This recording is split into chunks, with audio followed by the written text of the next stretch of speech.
Microsoft's Dictate function is available in Word for Windows and for macOS. You can also dictate your Word document on the web and dictate your documents in Word on your mobile. You'll find it under the Home tab on the front of the ribbon. Click Dictate and a small menu opens below it.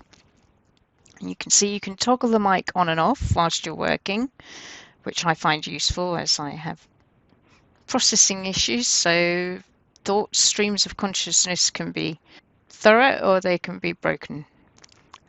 You have a settings menu, which allows you to select the spoken language, including many forms of English, but also many other languages, some of which are preview, so are less likely to be as reliable as those that aren't in preview, but they're constantly working on these and adding to them.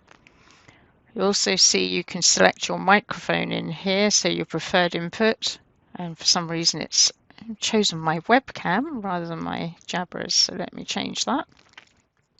My default is to have enable auto punctuation on, as I'm dyslexic, and to have the filter sensitive phrases off, because I find it tends to do things like include or delete or fail to record words that it considers sensitive, but which are quite often common use language for us, particularly in the STEM sector.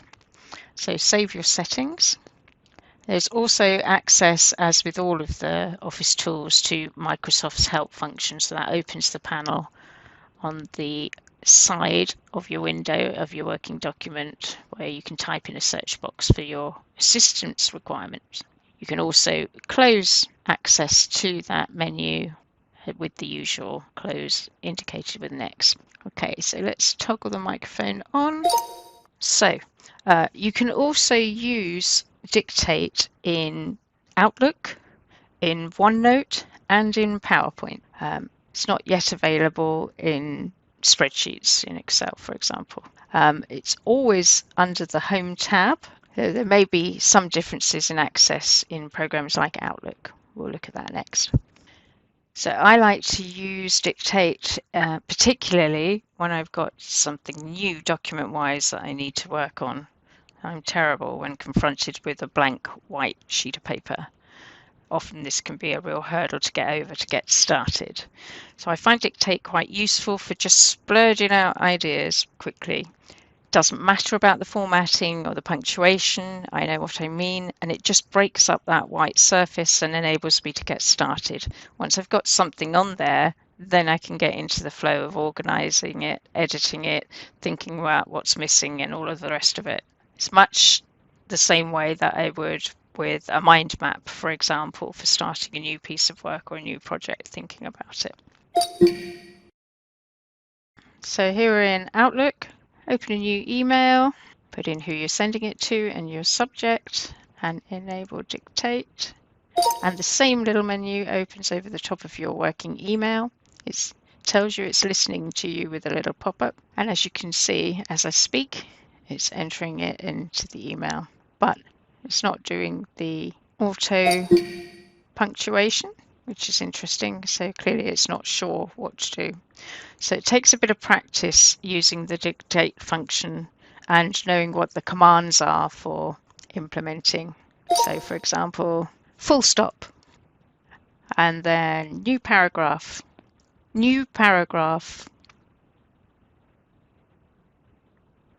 So you can start entering again. So there are a number of commands, there's lots of practice, and there's lots of help on Microsoft's website for how to use that and to find the commands list that's most useful for the way that you write and you think. So that's in Outlook. Let's have a look in PowerPoint. So in PowerPoint, again, it's on the Home ribbon at the front there. And this time it opens Dictate, offers you the menu, but it has the expanded menu of all of the languages on the front as well. Why that's different, I don't know. So click Dictate, and you'll notice that I don't see the little menu in PowerPoint, but you do have the red recording type icon for the icon itself, so it changes state. So click into a slide and it starts to automatically populate the text as I speak.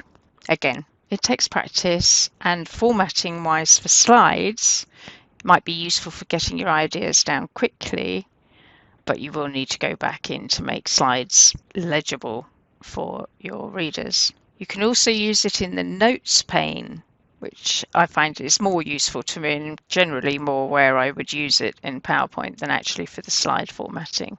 So this is where I put my notes to remind me of things I inevitably forget to say around the slides that I create. So useful function, and can shorten the time available. And it works similarly for your notes in OneNote. So that's Dictate.